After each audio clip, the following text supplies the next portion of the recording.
Hello বন্ধুরা, শিবুজ কিচেনে তোমাদের প্রত্যেককে স্বাগত। আজকে আমি আর একটা নতুন ভিডিও নিয়ে এসেছি। আজকে ঘরোয়া পদ্ধতিতে খাসির বিরিয়ানি হবে। দেখো, এখানটায় আমি মাটনটা পরিষ্কার করে ধুয়ে নিয়েছি, এখানটায় সমস্ত মশলা করে নিয়েছি। আর বিরিয়ানিতে তো ডিম দিতে হবে অবশ্যই, ডিমটাও আমি সিদ্ধ করে পুরো পরিষ্কার করে নিয়েছি। এবার আমি মশলাটা করে নেব।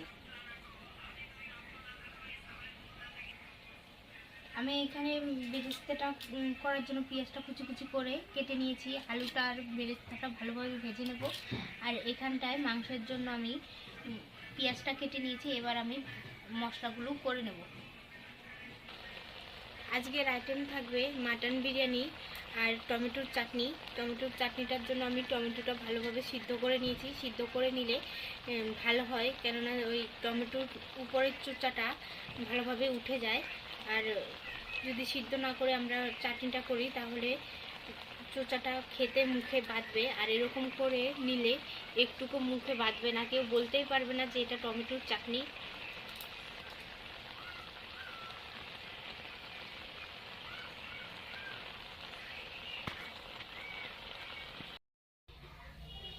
দেখো, আমি টমেটোটা পেস্ট করে নিচ্ছি। দেখো, টমেটোর চোচাটা আমি ছাড়িয়ে নিয়েছি, একটা টমেটোর চোচাও নেই এখানটায়। দেখো কত সুন্দর লাগছে কালারটা।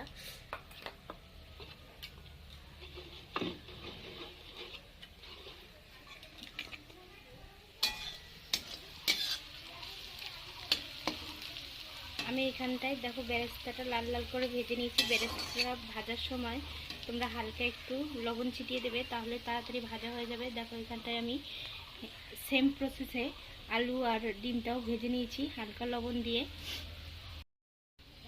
দেখো, বেরেস্তাটা ভেজে নিয়েছি, বেরেস্তার থেকে তেলটা ঝরিয়ে নিয়েছি। এবার বেরেস্তাগুলো আমি তুলে নেব।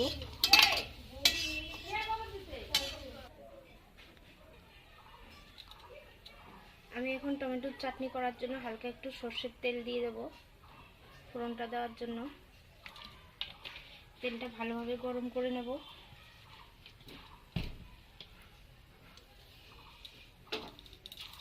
কড়াইতে ভালোভাবে ছড়িয়ে দেব। আমি যে কড়াইতে টমেটোর চাটনিটার জন্য টমেটোটা সিদ্ধ করেছি সেই কড়াইতেই দিয়ে দিয়েছি তেলটা।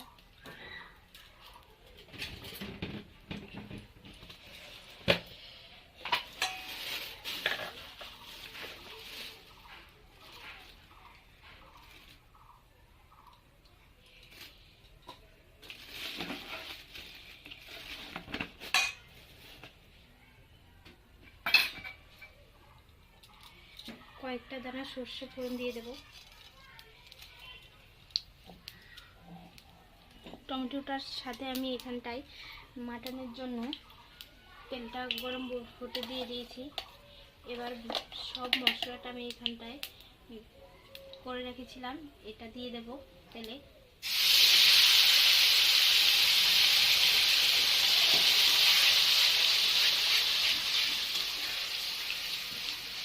এবার ভালো করে কষিয়ে নেব মশলাটা।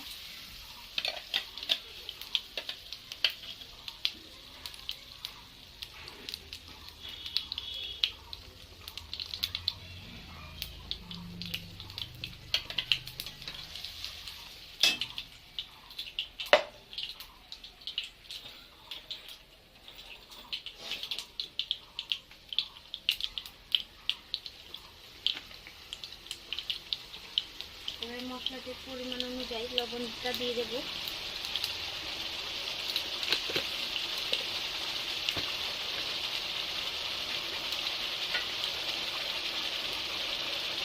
হালকা 1 চামচের মতো হলুদ গুঁড়ো দিয়ে দেব। এবার ভালোভাবে মশলাটা আমি কষিয়ে নেব।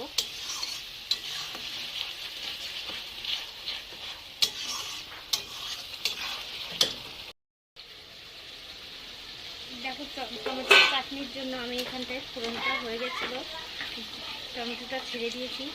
এবার ভালো করে ফুটিয়ে নেব। এখানটায় স্বাদ মতো লবণ দিয়ে দেব।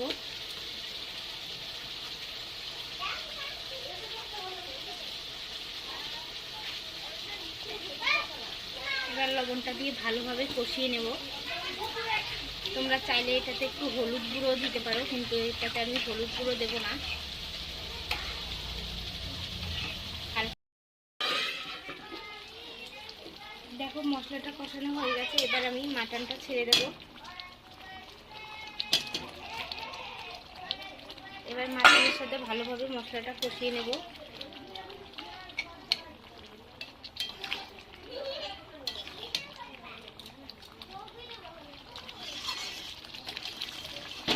তোমরা মাটনটা যখন কষাবা তখন মিডিয়াম আছে কষিয়ে নেবা। আমি এখানটায় মিডিয়াম আছে কষিয়ে নিচ্ছি। দেখো মাংসটা আমার ভালোভাবে মশলার সাথে কষানো হয়ে গেছে। এবার আমি এক এক করে ভেজে রাখা আলুগুলো ছেড়ে দেব।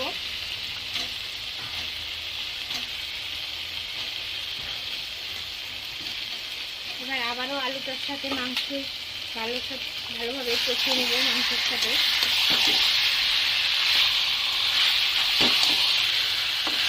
এখন তোমরা মিডিয়াম টু লো আঁচেই রাখবে। এটাতে কোনো জল অ্যাড করা যাবে না।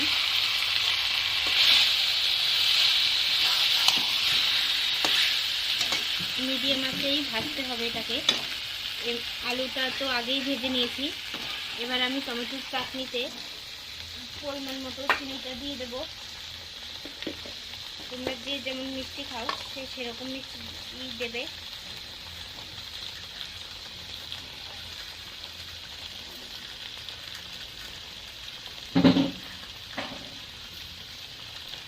আমার কাছে চাটনি একটু টক টক না হলে ভালো লাগে না। এবার ভালোভাবে আমি আবারও চিনিটা চাটনির সাথে মিশিয়ে নেব।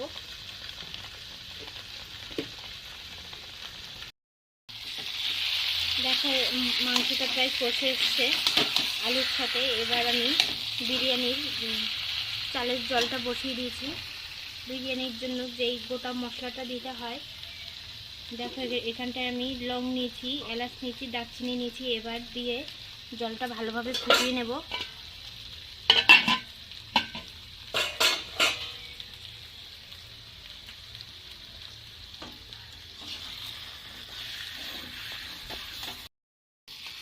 দেখো আমার মাংসটা কষানো হয়ে গেছে। এবার আমি মাংসের জলটা দিয়ে দেব।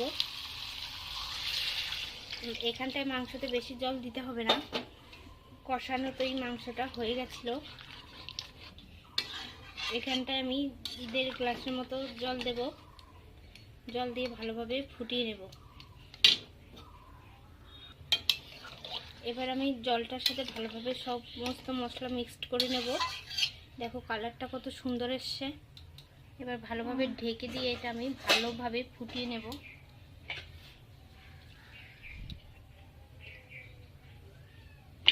এবার আমি মাংসটা ভালোভাবে ফুটিয়ে নেব। দেখো জলটা ফুটে গেছে। এবার আমি চালটা দিয়ে দেব।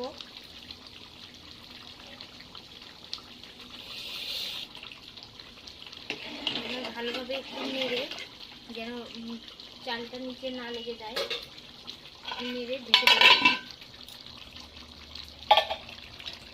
দেখো এখানটা আমার মাটনটাও হয়ে এসছে।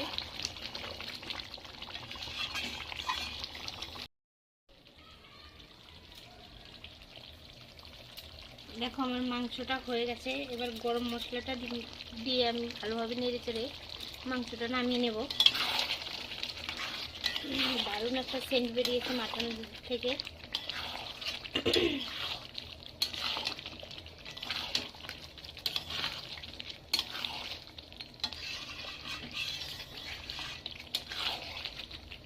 আমার মাটনটা হয়ে গেছে।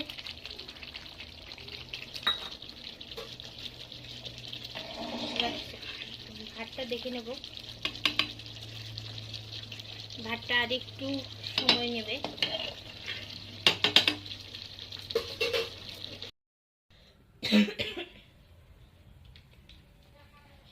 দেখো এবার আমি চালটা নামিয়ে নিয়েছি ভালো করে ফুটিয়ে ভাতটা। এবার আমি ডেগেতে কলা পাতা দিয়ে দেব। কলা পাতা দিলে আলাদা একটাই সেন্ট হয় বিরিয়ানির থেকে।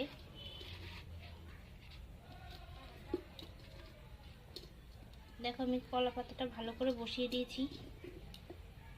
এবার এক এক করে ভাতটা ভাতটা আমি দিয়ে দেব।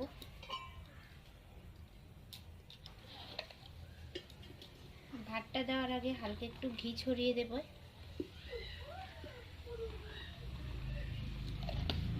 এবার ভাতটা আমি বসিয়ে দেব।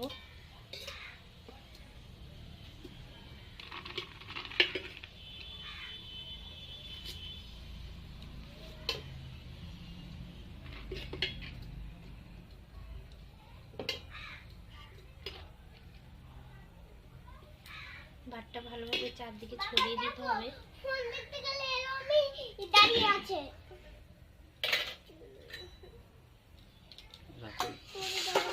একটু হাতে রাখো, ঠিক করে দেবো। এবার আমি মাংসটা দিয়ে দেব।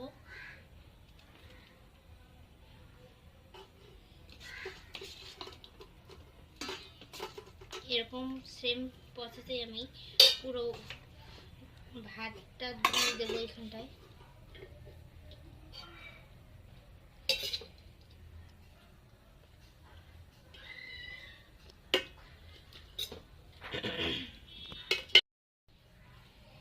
দেখো আমি সেম প্রসেসেই পুরো হাঁড়িটা ভর্তি করে নিয়েছি।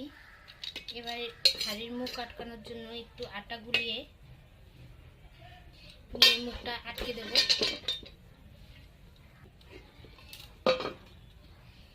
এখানটায় আমার এবার কেওড়া জল দিয়ে দেব।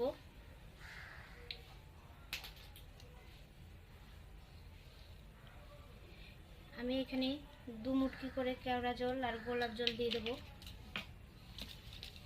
এবার আমি গোলাপ জলটা দিয়ে দেব 2 মুটকি।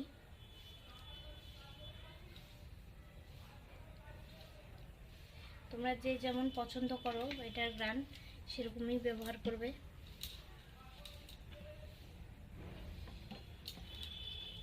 এবার উপর থেকে হালকা একটু ঘি ছড়িয়ে দেব।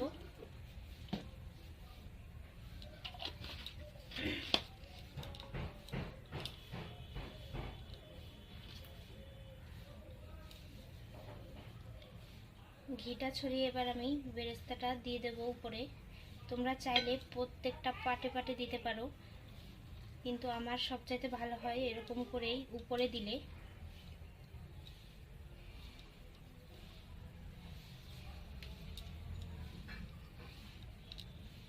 এবার আমি এটার মুখটা সিল করার জন্য আটাটা গুলিয়ে নেব।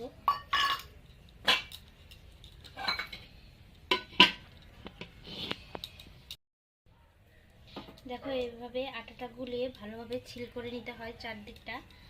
তারপরে ঢাকনাটা আটিয়ে এটাতে বসিয়ে দিতে হবে। আটাটা একটু হালকা নরম করেই গোলাতে হয় যেন ভালোভাবে সেট হয়। দেখো আমার আটাটা দেওয়া হয়ে গেছে চারদিকে। এবার আমি এটাকে ভালোভাবে সিল করে দেব। আমার সিল করা হয়ে গেছে।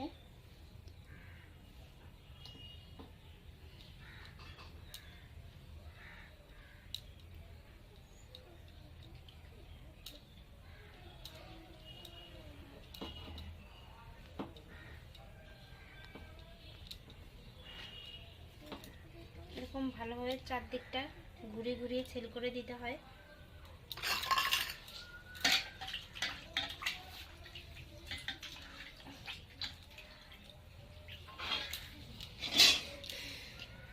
এবার আমি গ্যাসে হালকা মিডিয়াম টু আছে এটা ভালোভাবে ভাপ দিয়ে নেব।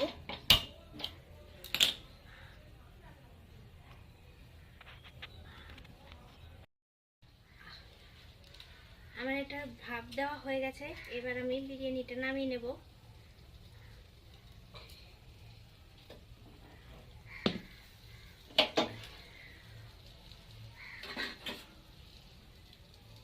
এবার আমি বিরিয়ানির মুখটা খুলবো।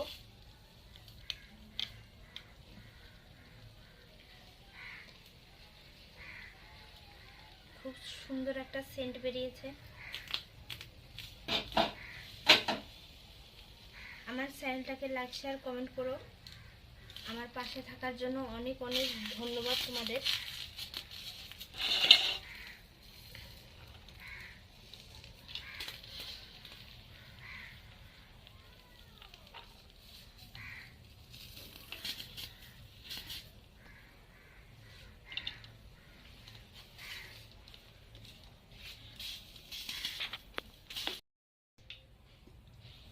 দেখো, ঘরোয়া পদ্ধতিতে বিরিয়ানি রান্না করা খুবই সহজ আর খেতেও খুব সুস্বাদু হয়। এরকম করে একবার বানিয়ে খেয়ে দেখবে যে দোকানের বিরিয়ানি তোমরা খেতেই চাইবে না। দেখো কালারটা কত সুন্দর এসছে, গ্রানটা তো অসাধারণ। আমার চ্যানেলটাকে লাইক, শেয়ার, কমেন্ট করো। আমার পাশে থাকার জন্য তোমাদের অনেক অনেক ধন্যবাদ।